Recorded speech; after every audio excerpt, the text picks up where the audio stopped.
तुम आना मदन गोपाल, कि तुम आना मदन गोपाल, हमारे घर कीर्तन में।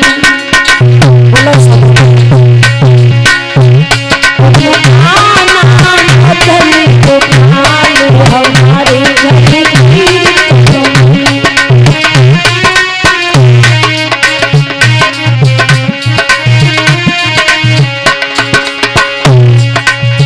आप भी आना संग राधा जी को लाना,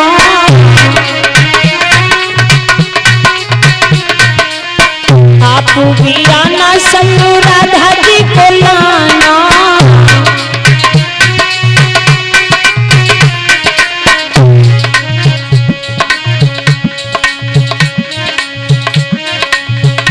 तुम बंसी बजाना श्याम, हमारे घर कीर्तन में।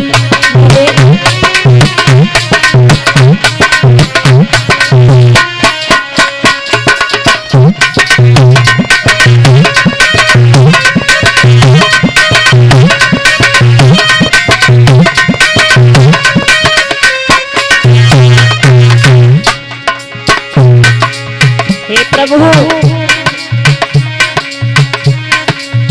आप भी आना यार सीता जी को लाना।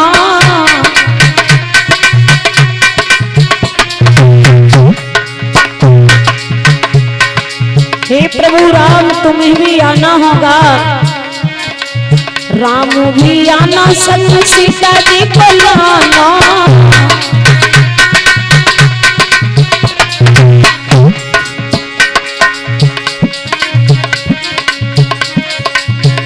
तुम धन से चलाना भगवान, हमारे घर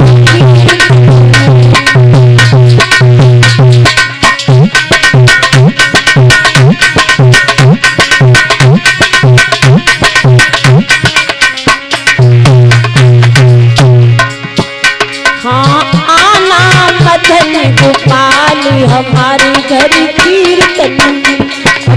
आना मदन गोपाल, हमारे घर कीर्तन में।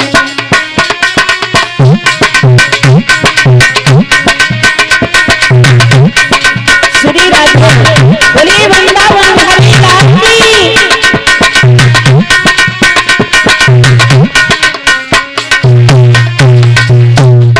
परीक्षित महाराज नहीं है, हवन करने गए होंगे अपना।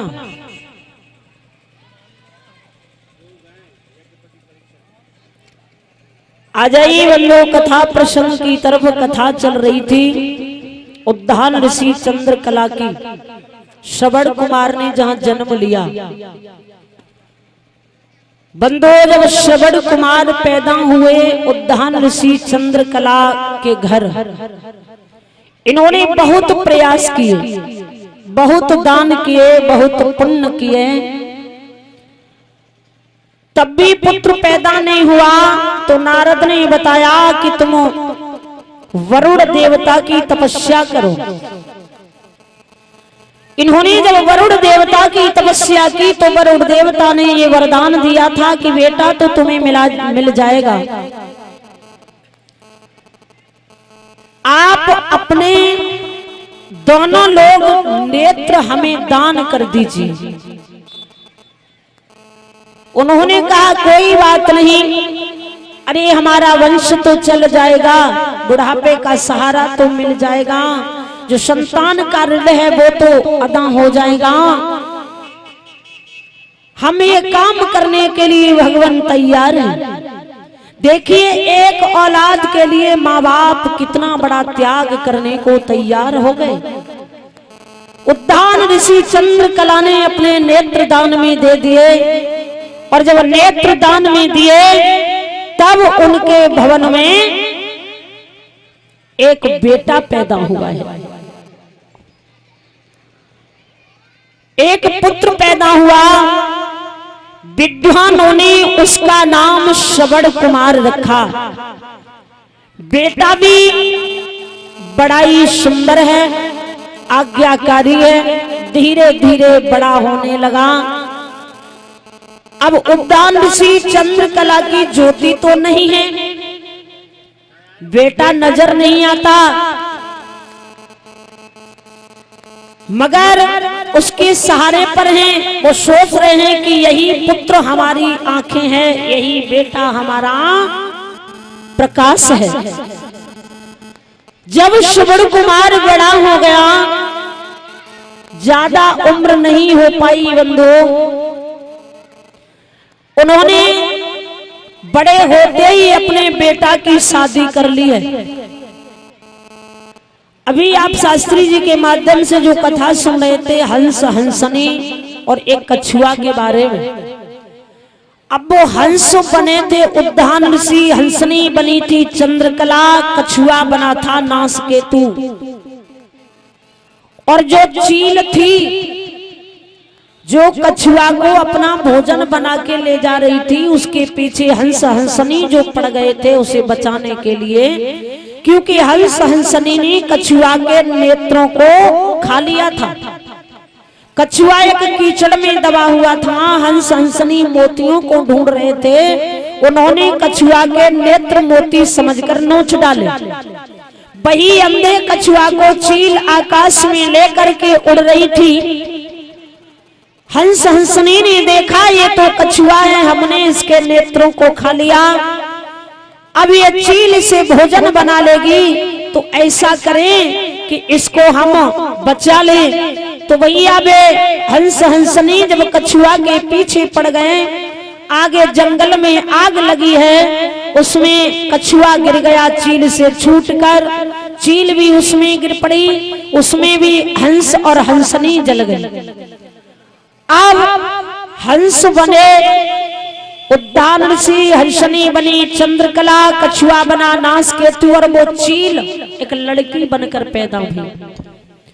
श्रवण कुमार जब बड़ा होता है तो जो चील लड़की बन के पैदा हुई थी, उसी के साथ उसकी शादी हो जाती है। बोलिए वृंदावन बिहारी लाल की।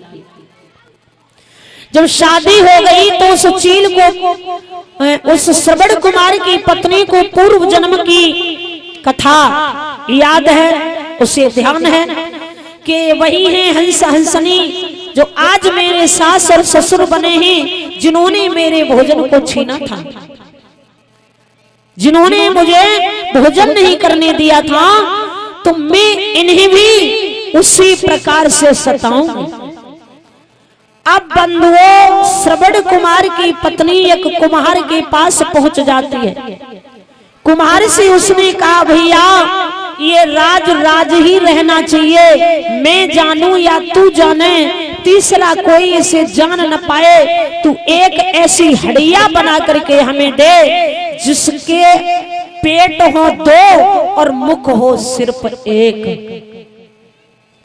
उस कुम्हार से उसने ऐसी हड़िया तैयार कराई कि जिसका मुख 1 है और पेट 2 है। क्या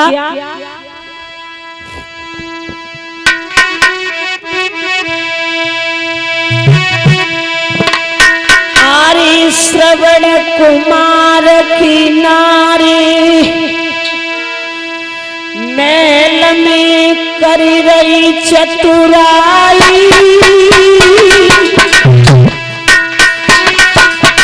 भैया क्या करती है, एक मुख 2 पेट की हड़िया तुम्हारे सिरे लाई।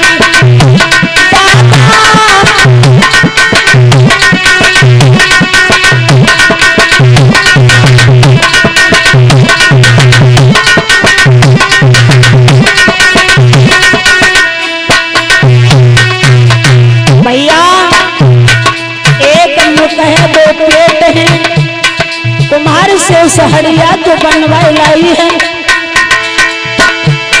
अब महल में आकर क्या करती है,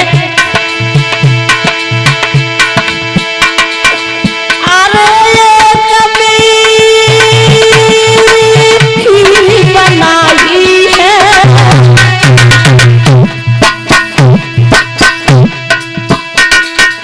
हड़िया के पेट में तो उसने दूध वाली खीर बनने रख दी और एक में मट्ठे वाली, इसे खट्टा महेरी बोला जाता है।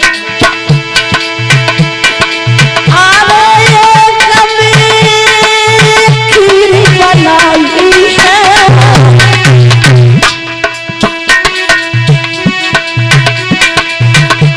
और एक में खट्टा महेरी अंधी अंधन बनाई है।